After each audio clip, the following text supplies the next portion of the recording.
Hello dear students. तो आज हम शुरू कर रहे हैं अपना चैप्टर का नेक्स्ट पार्ट। पिछली वीडियो मैंने डाली है आपको नेचर ऑफ ह्यूमन ज्योग्राफी से हमें शुरू करना है ये। और एक खुशखबरी की बात है कि अपना ऐप आ चुका है प्रारंभ, तो डाउनलोड कीजिएगा उसको। तो चलिए शुरू करते हैं अभी अपन। देखिए, मैंने आपको कल ह्यूमन ज्योग्राफी के बारे में मोस्टली सब कुछ बता दिया था।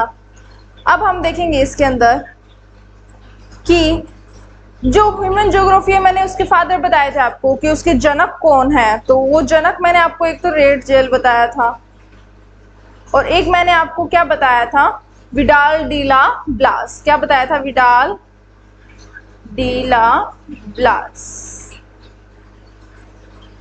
ठीक है, अब अपन बात करते हैं। ये तो हो गए किसके? ह्यूमन ज्योग्राफी के फादर। अपन को थोड़ा सा ये और देख लेना चाहिए कि जो अपना फर्स्ट चैप्टर है नेचर एंड स्कोप, अपन को इसके अंदर पढ़ना है।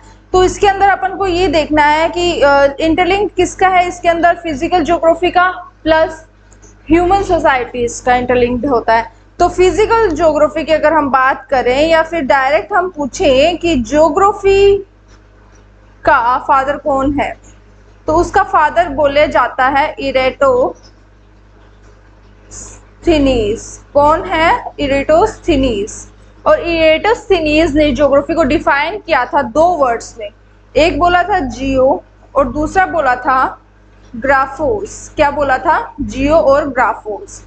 अब इसने जियो का मतलब बताया था अर्थ और ग्राफोस का मतलब इसने बताया था डिस्क्रिप्शन। क्लियर है? तो इसकी डेफिनेशन क्या बनती है? The description of earth is called geography. The description of earth is geography. अब जब अर्थ का डिस्क्रिप्शन आता है तो उसके अंदर ह्यूमन बींग्स भी आते हैं। तो जैसे जैसे स्कॉलर्स आगे स्टडी करने लगे तो उन्हें ये पता चला कि ह्यूमन ज्योग्राफी भी हो सकता है। ठीक है, आगे हम इसके डिसिप्लिन्स पढ़ेंगे, हम इसके अदर सब्जेक्ट्स पढ़ेंगे। ज्योग्राफी के अंदर कौन कौन से हमें स्टडी करना होता है। जैसे अपन ने पीछे पढ़े हैं कि ज्योग्राफी के साथ कौन सा इंटरलिंक्ड है, पॉलिटिकल ज्योग्राफी। ठीक है, तो ऐसे सारे सब्जेक्ट एक दूसरे से क्या है, ज्योग्राफी के आर्ट के ऑलमोस्ट सब्जेक्ट हमें ज्योग्राफी के अंदर पढ़ने पड़ते हैं। इवन हम मैथ्स भी कह सकते हैं, क्योंकि प्रैक्टिकल आता है भाई, प्रैक्टिकल आता है तो हमें इसके अंदर मैथ्स भी पढ़ना पड़ता है। ठीक है, अब अपन आगे देखते हैं। अपना यहाँ तक अपन ने क्लियर कर लिया था कल। अभी अपन देखेंगे नेचर ऑफ ह्यूमन ज्योग्राफी। तो जाहिर सी बात है, ह्यूमन ज्योग्राफी का नेचर क्या है कि नई नई जो टेक्नोलॉजीज है, ठीक है, कौन कर रहा है प्रोवाइड, कौन करवा रहा है हमें? ह्यूमन करवा रहे हैं। ठीक है, ह्यूमन बींग्स हमें वो प्रोवाइड करवा रहे हैं, लेकिन किसकी हेल्प से करा रहे हैं? नेचर की हेल्प से। ठीक है, जब तक नेचर के लॉज ह्यूमन बींग नहीं समझेंगे तब तक क्या वो कोई भी चीज डिस्कवर कर सकते हैं, इन्वेंशन कर सकते हैं किसी भी चीज का। आगे देखिए, अब ह्यूमन ज्योग्राफी का नेचर क्या है? Human geography studies the inter relationship between the physical environment. Clear है? ये इतना वर्ड आपको ध्यान में रखना है, इंटर रिलेशनशिप किसके बीच में? फिजिकल एनवायरनमेंट के बीच में प्लस सोशियो कल्चर एनवायरनमेंट। और ये सोशियो कल्चर एनवायरनमेंट जो है ये किसने प्रोवाइड करवाया है, किसने क्रिएट किया? ये ह्यूमन बींग्स ने। किसने किया है? ह्यूमन बींग ने। ह्यूमन ने इसको क्रिएट किया है। अब इसके एलिमेंट्स हम देखते हैं। एक तो हमें इसके एलिमेंट्स देखने हैं, एक हमें ह्यूमन के कह दो या फिर सोशियो कल्चर एनवायरनमेंट के एलिमेंट्स देखने हैं। तो वो क्या हो जाएंगे? Elements of physical. फिजिकल के एलिमेंट्स कौन से? लैंड हो गया, water, soil, climate, vegetation, flora and flora. ठीक है, एलिमेंट्स ऑफ कल्चरल आर क्या है? जैसे मैंने आपको कल की वीडियो में भी बताया था पीछे, उसी से आपका पूरा डिस्क्राइब हो जाएगा आपको अच्छे से। तो इसके अंदर देखो ट्रांसपोर्ट हो गया, कम्युनिकेशन हो गया, सेटलमेंट्स हो गए, क्रॉप्स हो गए, ये सारा किसका है? ह्यूमन बींग्स का है। ह्यूमन बींग्स ने इसको डिस्कवर किया, कम्युनिकेशन को भी डिस्कवर किया, अलग अलग टाइप्स की क्रॉप्स इन्होंने बताई, सेटलमेंट्स की अर्बन में लोगों ने कैसे बनाना शुरू किया, रूरल में लोगों ने कैसे बनाना शुरू किया। सेटलमेंट से समझते होंगे कि हाउसिंग के जो वेज रहता है, जैसे कोई रेडियल हो गया, ठीक है, ऐसे और भी बहुत होते हैं, सेंट्रिक हो गया, ठीक है, जिसके अंदर मतलब इस पैटर्न में, जैसे यहाँ पे ये रोड्स हैं, इसके आजू बाजू में घर बने हुए हैं, इस तरीके का जो सेटलमेंट्स है वहाँ पे कैसे, मतलब अपन आगे जब थ्योरी पढ़ेंगे ना उसमें K7 K4 माल्थस की थ्योरी, ये सारी पॉपुलेशन से रिलेटेड है, सारी हमें ह्यूमन ज्योग्राफी में पढ़नी पड़ती है। तो आई होप आपको नेचर समझ में आया होगा। इसका नेचर ऑफ ज्योग्राफी क्या है कि इसके अंदर हम स्टडी करते हैं inter relationship between physical environment plus human beings, कह सकते हो आप डायरेक्टली, या फिर सोशल कल्चर कह सकते हो जो क्रिएट किया है मैन ने। क्लियर है? अब देखिए नेचरलाइजेशन ऑफ ह्यूमन। देखो नेचर पहले आया ना, इसके अंदर बच्चों को कंफ्यूजन रहती है कि कैसे कॉन्सेप्ट को उल्टा कर देते हैं, है ना। पॉसिबिलिटी एक तरफ आ जाती है और उनका डेटर्मिनिज्म एक तरफ आ जाता है, तो वो बच्चे कंफ्यूज हो जाते हैं। देखो डेटर्मिनिज्म जो होता है उसके अंदर नेचर को क्या किया जाता है? हाईलाइट किया जाता है नेचर को, ठीक है। अब ह्यूमनाइज है तो इसमें पहले ह्यूमन आया तो ह्यूमन हाईलाइट होगा, ठीक है। कि इसके अंदर मैं आपको इजी वे में समझाती हूँ कि नेचुरलाइजेशन ऑफ ह्यूमन में क्या होता है कि जो भी नेचर है उससे ह्यूमन बीइंग अफ्रीड रहता है, उसको जीता है, उसके अगेंस्ट कुछ काम नहीं करता, ठीक है। जो अपनी प्रिमिटिव सोसाइटीज थी, जो पुरानी अपनी सोसाइटीज थी, उसमें ह्यूमन बीइंग्स क्या कहते थे कि हाँ ये डिजास्टर आ रही है तो हमें ये सहना ही पड़ेगा, हमारे पास कोई इलाज नहीं है। लेकिन जो ह्यूमनाइजेशन ऑफ नेचर आता है उसके अंदर जो ह्यूमन बीइंग्स है वो डैम्स वगैरह क्रिएट करने लगे हैं, ठीक है। अब बड़े बड़े डैम हो गए, पुल्स जो बनाए जाते हैं, ब्रिज जो बनाए जाते हैं वो बनाने लगे हैं। तो वो मतलब अपनी टेक्नोलॉजी को डेवलप किए जा रहे हैं, और वो क्यों कर रहे हैं? क्योंकि उन्हें नीड है उन चीजों की, वो मॉडिफाई कर रहे हैं किसको? एनवायरनमेंट को। अभी चलो हम पढ़ते हैं ह्यूमनाइजेशन ऑफ जो नेचर है वो कहलाता है पॉसिबिलिज्म कहलाता है, ठीक है। ये ध्यान रखिएगा, इतना क्लियर है। इनके बीच में डिफरेंशिएशन भी आपसे पूछा जा सकता है। Man interact with nature with the help of technology.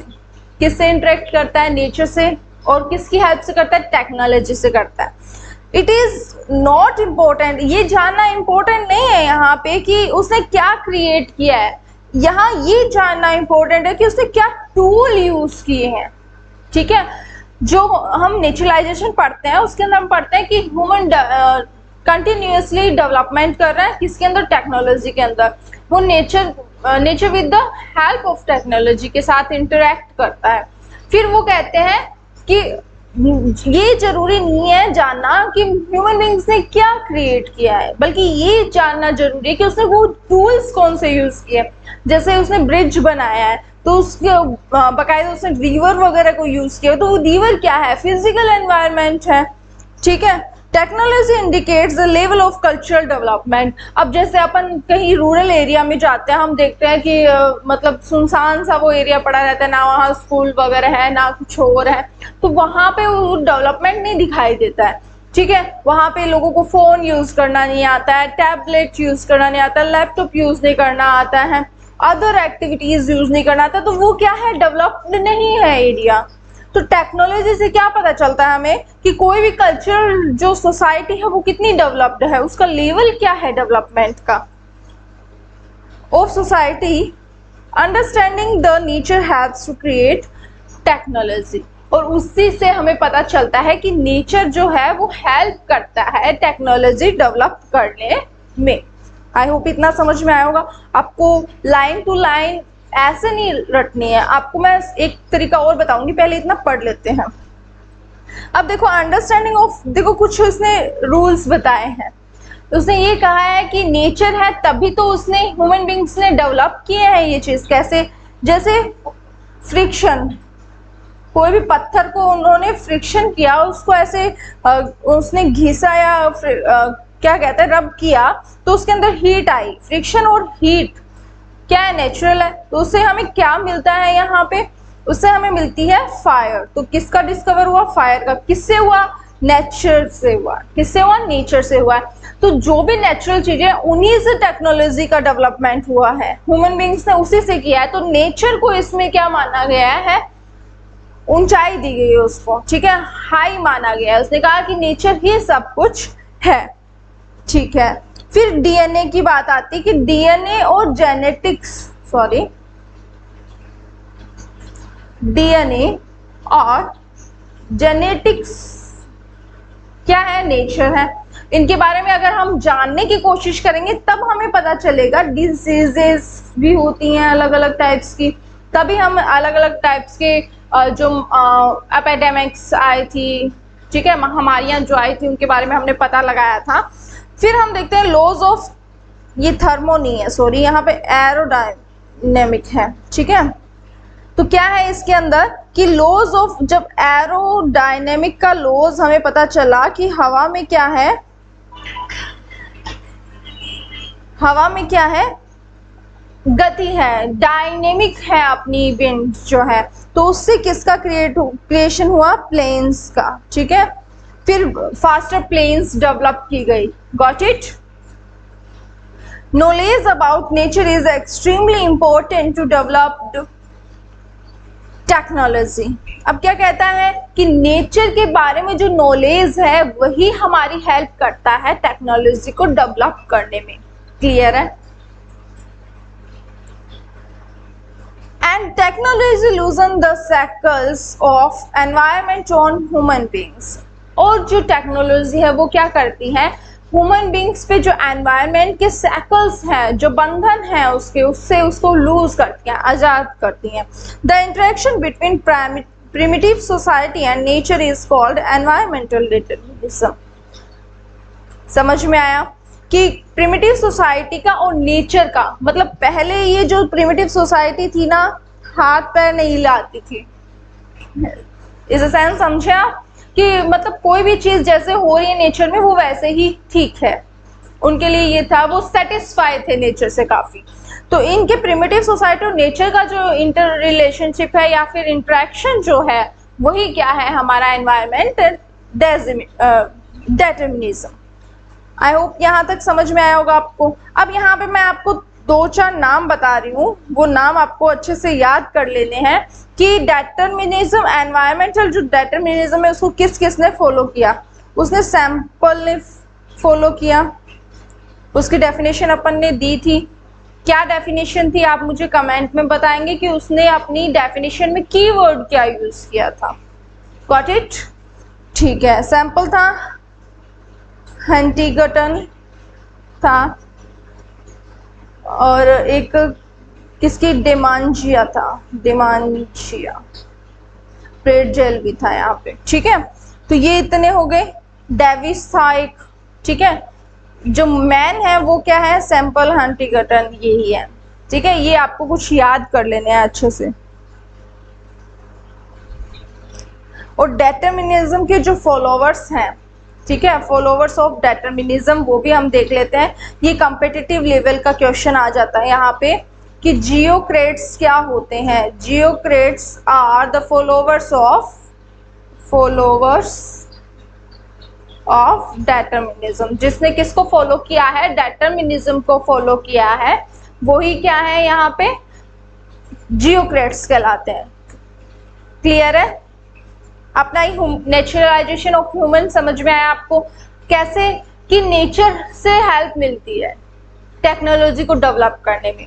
अब ह्यूमन बीइंग क्या क्रिएट करता है ये जरूरी नहीं है जानना हमारे लिए। ह्यूमन बीइंग्स ने जो क्रिएट किया वो किसकी हेल्प से किया है, किस टूल की हेल्प से किया है। क्या रिवर नहीं होती तो क्या ब्रिज बनाने की जरूरत होती, नहीं होती। मतलब जो फिजिकल एनवायरनमेंट है उसी पे डिपेंड है कौन, ह्यूमन बीइंग की टेक्नोलॉजी।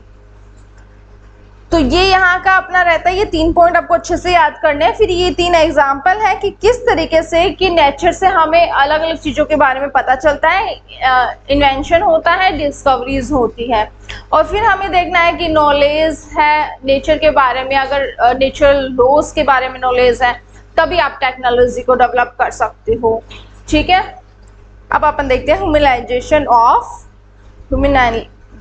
Of nature. मतलब ह्यूमन यहाँ पे क्या हो गया, ह्यूमन यहाँ पे क्या है, हेड है। हाईलाइट किसको किया गया है, ह्यूमन बींग्स को। कहते हैं कि नेचर, एक डेफिनेशन लिखनी है कि nature is not mandatory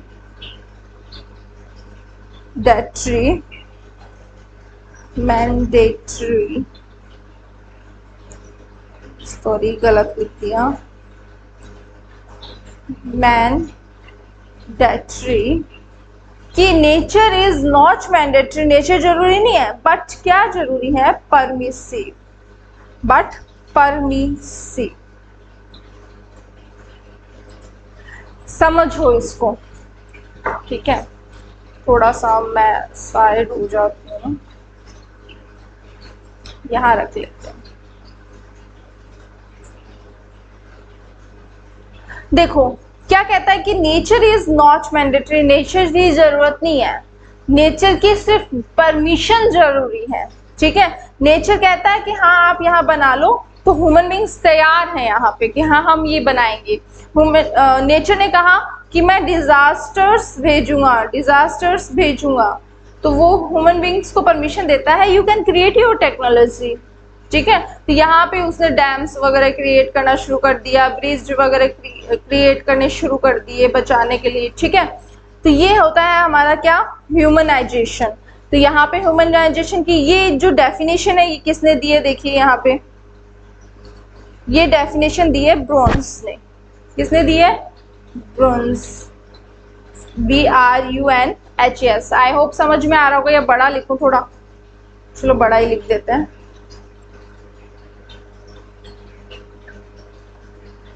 bronze, ठीक है, ब्रोन्स ने इसकी डेफिनेशन दी है।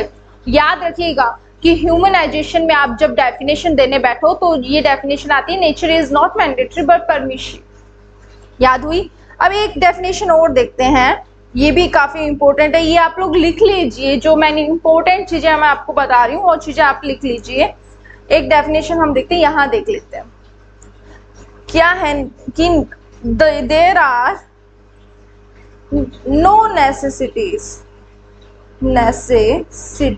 कोई भी जरूरत नहीं है, बट एवरीवेयर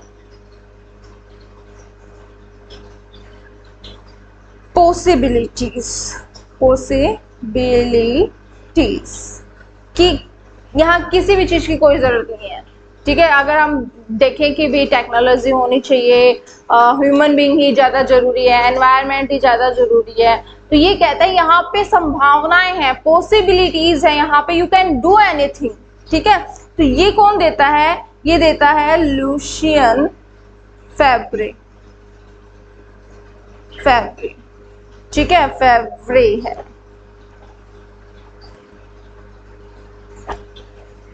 फेब्रे। ठीक है, ल्यूशियन फेब्रे और ब्रोन्स की मैंने आपको दो डेफिनेशन बता दी, वो दोनों आपको अच्छे से लर्न होनी चाहिए। Nature is not mandatory but permissive, bronze इसको देते हैं देयर आर नो नेसेसिटी, लेकिन किसकी नेसेसिटी जरूरी है, क्या चीज जरूरी है, एवरीवेयर पॉसिबिलिटीज, हर जगह पॉसिबिलिटीज है, तो ह्यूमन बीइंग सब उसको अपने अकॉर्डिंग मॉडिफाई कर सकता है। अब देखो जब दो डेफिनेशन आ गई, अब इसमें एक चीज आप देखो कि इसके हेड कौन है। देखो दो तो आ गए हैं, दो तो आपने ज्योग्राफर स्कॉलर्स जो हैं जो किसको फॉलो करते हैं, ह्यूमनाइजेशन को, पॉसिबिलिज्म को फॉलो करते हैं। किसको फॉलो करते हैं, पॉसिबिलिज्म को फॉलो करते हैं। वो कौन कौन है, एक तो ल्यूशियन फेब्रे आ गया, एक ब्रोन्स आ गया है। अब एक और कौन है, वो है विडाल डी ला ब्लास। ठीक है, ये तीन यहाँ आ गए हैं, तीन चार मैंने आपको किसमें बता दिए थे, डिटरमिनिज्म में हमने आपको बता दिए थे। अब यहाँ पे ये क्या कहता है, देखिए आपको ये समझ में आ गया होगा। एक तो डिटर्मिनिज्म कहता है एनवायरनमेंट है, उसके कारण सब कुछ है। ह्यूमन पॉसिबिलिज्म कहता है कि ह्यूमन बीइंग्स है तभी हमें सब कुछ मिल रहा है। अब देखो एक नई हाइपोथेसिस और आती है, एक नई थ्योरी और आती है, एक नई कंसेप्ट और आता है। वो कंसेप्ट क्या है, देखिए वो कंसेप्ट है कि न्यू नॉन डिटर्मिनिज्म, या फिर इसको न्यू डिटर्मिनिज्म भी बोलते हैं। क्या बोलते हैं इसको, न्यू डिटर्मिनिज्म इसको कहा जाता है। इसके अंदर क्या होता है, इसके अंदर है ना जो त्रिवार्था थे, ठीक है, ग्रिफिथ टेलर, कौन, ग्रिफिथ टेलर, इन्होंने इसको डिस्कवर किया था। ग्रिफिथ टेलर ने इसको डिस्कवर किया था और इन्होंने कहा अगर ह्यूमन नहीं है तो नेचर का कोई मतलब नहीं है, अगर नेचर है तो और भी अपन को कुछ चीजें जो है हमें उनसे कोई मतलब नहीं होता। क्यों, क्योंकि अगर ह्यूमन बीइंग्स नहीं रहेंगे तो क्या ये जो फिजिकल एनवायरनमेंट है किसी काम का रहेगा, नहीं। तो ये कहते हैं कि जब तक दोनों का एक दूसरे के साथ समायोजन होगा, एक दूसरे को बैलेंस करके अगर ये चलेंगे तभी सब कुछ पॉसिबल है, ठीक है। तो इनका देखो developed by Griffith Taylor, it is a middle path between environmental determinism और पॉसिबिलिज्म का मिडल का पैथ निकाला है। इन्होंने कहा लड़ाई मत करो भाई, आप दोनों ही हो यहाँ पे, जिसके कारण ये अर्थ चल रही है आज। फिर देखो इसके अंदर नेक्स्ट देखते हैं हम,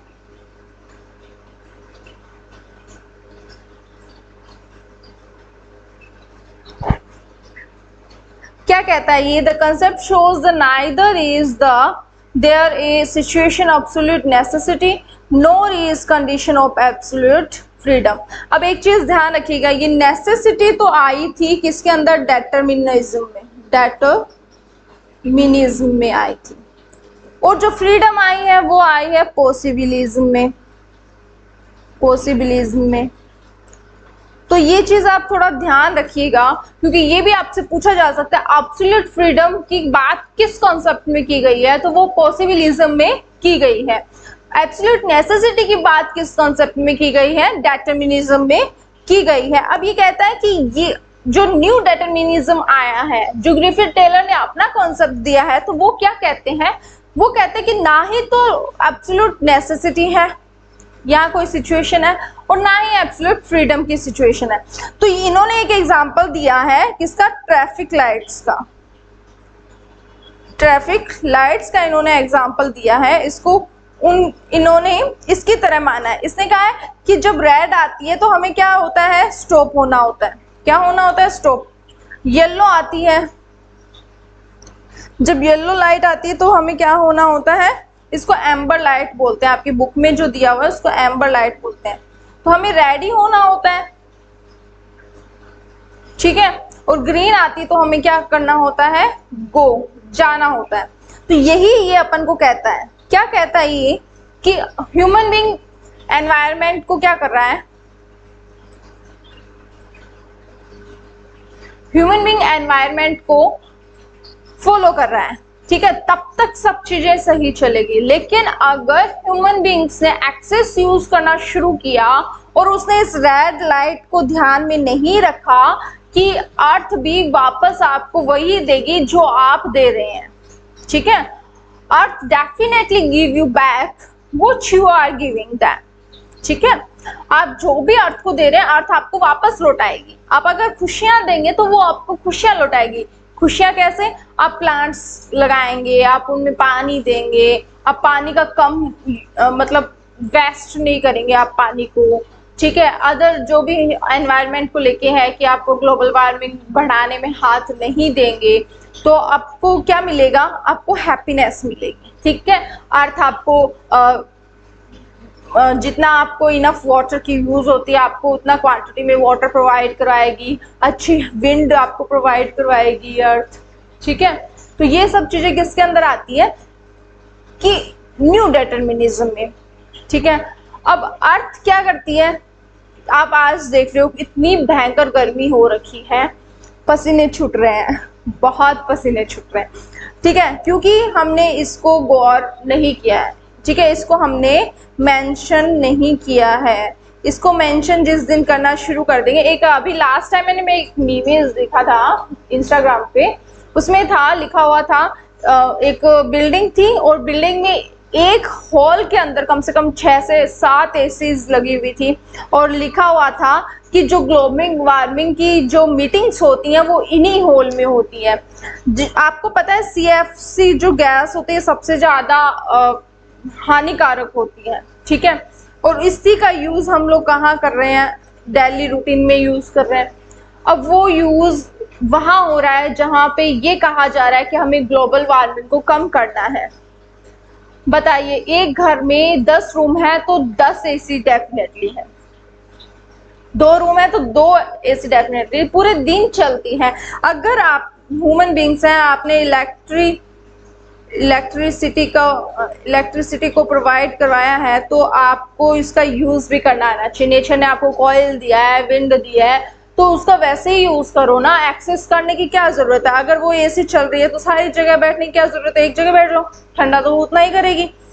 तो अपन इस पे आते हैं, इसीलिए इसको क्या बोला गया है, स्टॉप एंड गो डिटर्मिनिज्म बोला गया है। किसको, न्यू डिटर्मिनिज्म को क्या बोला गया है, स्टॉप एंड गो डिटर्मिनिज्म इसको बोला गया है। तो आई होप आपको इनका कंसेप्ट समझ में आएगा। ये कहती है रुक जाओ एक बार, ठीक है, और ग्रीन जब होती है तो वो कहती है गो, चले जाओ। आई होप आपको ये समझ में आएगा। इसी तरीके से अपना ये एनवायरनमेंट का कंसेप्ट है कि जब भी एक्सेस यूज करता है ह्यूमन एनवायरनमेंट का, जैसे मैंने AC का एग्जांपल आपको लेके बताया, ऐसे और भी बहुत एग्जांपल। अगर अपन एग्रीकल्चर में चलते हैं तो हम वहां पे देखते हैं फर्टिलाइजर्स यूज हो रहे हैं, और वो कैसे, केमिकल फर्टिलाइजर्स हैं जिसके कारण जो सॉइल है उसकी फर्टिलिटी कम हो रही है। वहां हम मैन्योर का भी यूज कर सकते हैं। मैन्योर का यूज करने से एक तो क्या होगा, पेट्स जो हैं, डोमेस्टिक एनिमल्स जो हैं, उनका बढ़ेगा कि भाई उनको कोई यूं ही मारेगा नहीं और उनको पालेंगे घर में, तो फिर उनके लिए भी बेनिफिशियल होगा, हमारे लिए भी बेनिफिशियल है, उससे बायोगैस भी बनती है। तो डोमेस्टिक एनिमल भी हमें बहुत कुछ प्रोवाइड करते हैं, लेकिन अगर हम इसको कंटिन्यूसली नेग्लेक्ट करते गए तो वो तो खत्म होने ही है, साथ में सॉइल की फर्टिलिटी भी खत्म होगी, ठीक है। तो ये चीजें होती हैं कि अपन को जो भी हम यूज कर रहे हैं, अगर हमें बात थिंक करना है तो देखते हैं कि शो के कारण सारे शावर यूज करते हैं। अगर वहीं आप लोग बकेट यूज करते हो तो वो आपके लिए भी बेनिफिशियल है कि वो 2 बकेट पानी जो आप शावर से गिरा रहे हो वो 1 बकेट पानी आपको फिर यूज में आ जाएगा। लेकिन ऐसा नहीं है, बच्चों के लिए पानी यूं वेस्ट किया जा रहा है कि हाँ बच्चों को पानी में रहना है, तो भाई बच्चों को सिखा कौन रहा है, आप ही सिखा रहे हो। आप उन्हें ये कहो कि पानी वेस्ट नहीं करना है, आने वाले दिनों में पानी हमें नहीं मिलेगा, ठीक है। और फिर अगर टेक्नोलॉजी, कहाँ तक ह्यूमन बीइंग टेक्नोलॉजी को बढ़ाएगा, जब पानी एकदम से सैलिनिटी वाला हो जाएगा तब ह्यूमन बीइंग कहाँ से लाएगा प्योर वाटर। आप डेफिनेटली पढ़ रहे हो ग्लोबल वार्मिंग जैसे बढ़ रही है, ग्लेशियर पिघल रहे हैं एकदम से, वो पिघल कर कहाँ आ रहे हैं, सी में जा रहे हैं, सी में जाने से वो पानी सलाइन हो जाता है। आई होप आपको ये कंसेप्ट समझ में आया होगा। देखिए आगे क्या कहता है, sustainable development is main M. अब आपसे ये क्वेश्चन पूछ लिया जाता है कि किस कंसेप्ट में सस्टेनेबल डेवलपमेंट को मेन गोल माना गया है, एक मेन एम माना गया है, तो वो कौन सा है। आपको ऑप्शन में स्टॉप एंड गो डिटर्मिनिज्म मिल सकता है, न्यू डिटर्मिनिज्म भी आपको वहां पे मिल सकता है। न्यू डिटर्मिनिज्म मेंटेन्स बैलेंस किसके बीच में, डेवलपमेंट और नेचर के बीच में, कि आप डेवलपमेंट करो, है ना, इसमें आपको कोई मना नहीं कर रहा है, आप डेवलपमेंट करो, लेकिन आप थोड़ा नेचर को भी देखो कि आप नेचर को कहीं ना कहीं हार्म नहीं कर रहे हो, ठीक है। तो ये अपना कॉन्सेप्ट था किसका, न्यू डिटर्मिनिज्म का। तो आज के लिए इतना ही, कल कॉरिडोर्स के बारे में हम पढ़ेंगे, ठीक है, नेक्स्ट वीडियो में। और किसके बारे में पढ़ेंगे, नेक्स्ट जो अपना क्या है, थ्रू कॉरिडोर्स ऑफ टाइम की जो स्टेजेस हैं, अप्रोचेज हैं, उनके बारे में भी हम नेक्स्ट वीडियो में पढ़ेंगे। आई होप आपको यहाँ तक समझ में आएगा। 3 टाइप के स्कूल्स भी हैं, वेलफेयर, रेडिकल, और इन स्कूल्स के बारे में भी हम पढ़ेंगे, बिहेवियर स्कूल के बारे में अच्छे से। तो ठीक है, हैव ए नाइस डे। आप नाइट में देख रहे हैं तो have a nice night. Okay, और जैसा कि मैंने आपको बता दिया है, आपका अपना चैनल प्रारंभ आ चुका है, ऐप इसका आ चुका है और जल्द ही उस पे आपको कोर्सेज अवेलेबल हो जाएंगे। Okay, bye.